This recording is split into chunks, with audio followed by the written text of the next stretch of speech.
that's, it has a pretty big effect. So team is everything. All right. Let's talk about expectations. Well, let me step back here. So team is everything, not just in sports, okay, but it happens in your work, okay, when you guys are older and you get a job, all right, it happens in your marriage, when you're older, you've got a spouse, and it happens in your friendships, all right, these principles apply to everything you do, all right, and so if you can apply these things and think about it, you're going to be pretty far ahead. So let's talk about one thing. Let's talk about expectations. What do you expect of yourself, and what do you expect of others?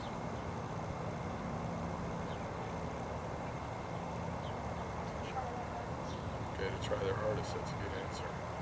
What else? Okay, loyalty. Okay, what else?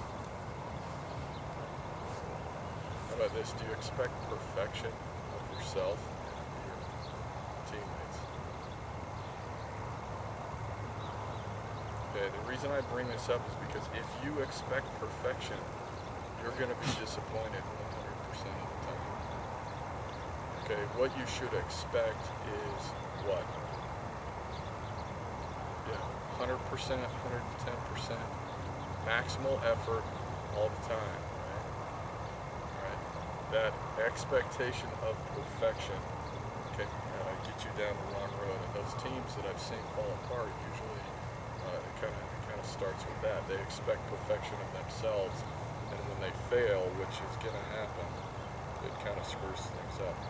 Okay, selflessness and selfishness. What's the difference?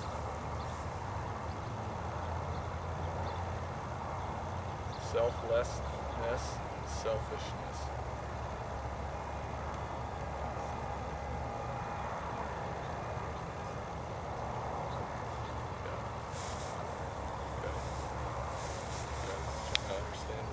There. So selfishness is all about yourself. It's all about me. It's all about me being important, all about me being the star player, all about me. Selflessness is all about everybody else. Okay? If you can take yourself out of the equation, whatever's going on in your head, if you can take yourself out of the equation and make it about everybody else, what do you think happens if everybody on the team does that same thing?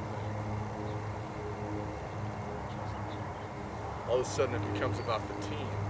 Everybody is about the team. What do you think happens? Success. Success happens. Okay, so I want you to think about that. All right, trust. Let's talk about trust. How do you build trust?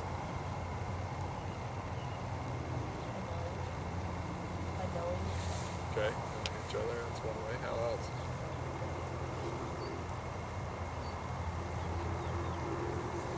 Everybody stand up. Everybody stand up. How do you build trust?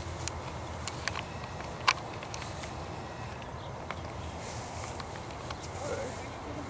All right, so you build trust by being reliable, by doing the things that you say you're going to do. Okay, any other ideas? And trust is critical to the team. You got to know that the guy to your left, look to the guys to your left and to your right. Who are they? Do you know them? Do you trust them? Why do you trust them? You know who they are. You know what they do. You know what they stand for. Okay, you know what they talk about and whether they deliver or not on what they talk about. Right? Okay, so trust. Cut each other some slack, do your honest best. How do you erode trust?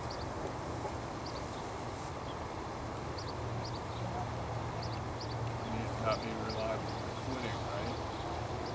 By giving into the easy or wrong, not doing the harder right. Okay. Think about that. I want you to think about that. Okay, let's talk a little bit about leadership styles. You guys can take a knee again. Don't sit on your butts. I want you to take a knee. All right. There are several different leadership styles, and I want you guys to pay attention to what's going on because I'm going to put some of you guys in leadership roles, and there's a reason for that, and that's because we got to have somebody that's in charge. All right, because decisions are going to need to be made as we're doing these things today, and somebody's got to make those decisions. And somebody's got to be responsible. There is the dictatorial approach. What's that like? Okay, one person takes over, they pretty well tell everybody exactly what they're supposed to do, right? Okay, now there are times when that is needed. Okay, especially like in the world that I come from, in combat situations, there are times where you don't have time to discuss it. You just need to get it done. Okay? You're storming a hill with a machine gun up at the top. You don't have time to discuss it because you're taking fire. All right, there is a cooperative approach. What do you think that's like? Okay, a little more discussion. You work a little more as a team. You can work as a team in the other style. Okay, but it requires a little more trust and a little more understanding to do the other. Okay, so I want you to look at those two and kind of watch what happens as we do these things today, because we're gonna ask you some questions after. Leadership. There's also formal and informal leadership. Do you understand, or do you have any idea what I mean by that?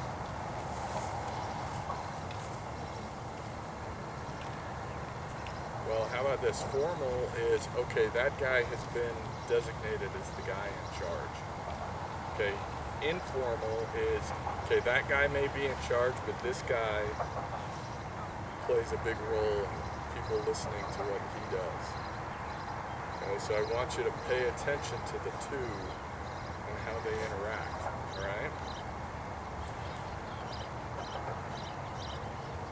How you guys interact and play these roles has an effect on how the team comes together, doesn't come together, how it functions.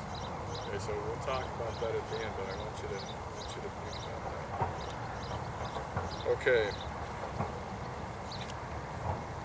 One other thing. When the chips are down, what happens when the chips? Do you guys know what it means when the chips are down? Poker term. When you're all in, when everything's in, it's do or die. Okay? What happens in situations like that? How do people react?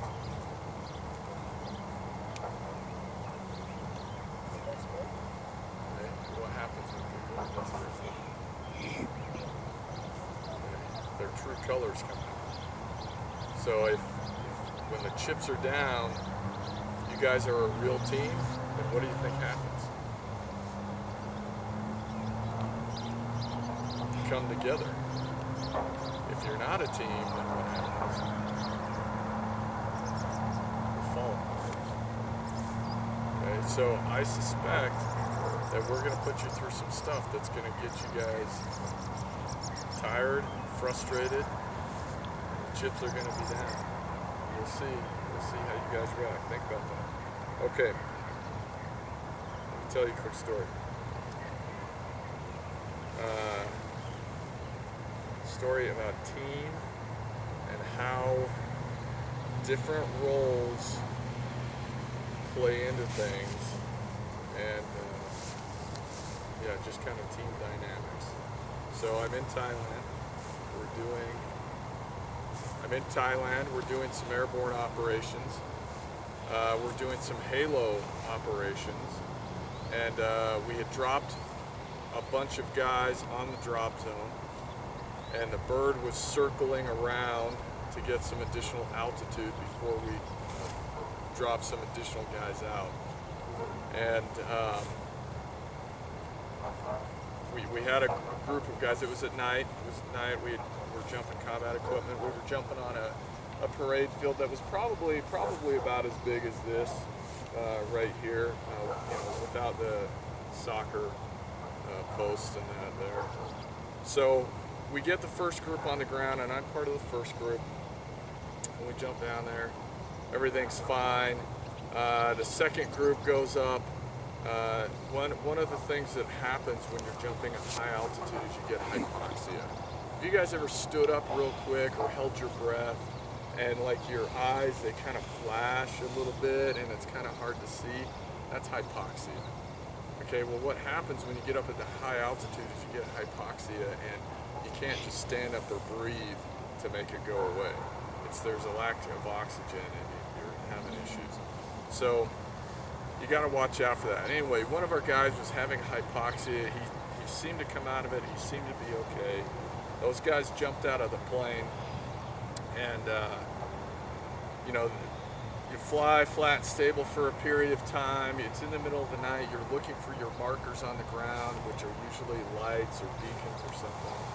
And you track towards those lights and then you open your parachute and land. Well, this guy apparently didn't see the lights and he started tracking towards something else. And the rest of the team can't see him. Why? Because it's pitch black. And you're 20,000 feet up in the air. You just can't see. And so he ends up picking up on some other lights and starts flying the wrong way. And flies a long ways away and everybody lands and he has flown off and we don't know where he is. Okay, he's gone. Alright, so we land, we do all our checks, make sure everybody's there, we're still missing this guy. We start looking around, nobody's heard of him, heard from him, nobody knows if his chute opened, which is a big problem. Okay, nobody knows if he had a malfunction or he got tangled up in his lines or something. Nobody has a clue what's going on. And it's in the middle of not like Bangkok, downtown Thailand, where there are all these lights. It's in the middle of nowhere, and it's dark. It's pitch black. He could be anywhere out there. So we had guys at the airfield. We had guys at the drop zone, and we had some Thai counterparts. And we had to get together a team of individuals to go search for and hunt for this guy. All right. Now, what do you think you do when the chips are down like that?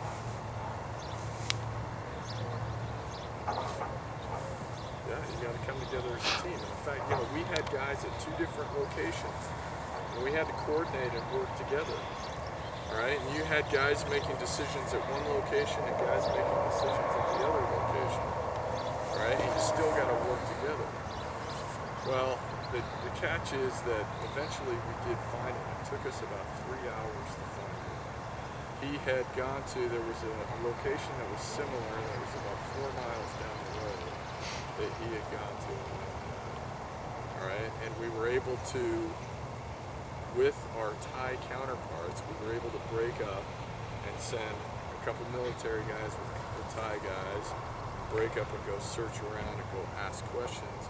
And slowly we figured out that somebody had seen somebody coming in, and we were able to trace it down. But it required constant communication, it required constant effort, and what would have happened if we would have just thrown our hands up? It would have been lost. We would have been short a team. We eventually found him. He was quite a ways away. He was fortunately broken it. Positive ending, good teamwork there to pull that together. Okay, everybody jump up on your feet. We're going to get to some team events. All right, we're going to have a little discussion after, so I want you to think about what's going on. All right, we're going to start.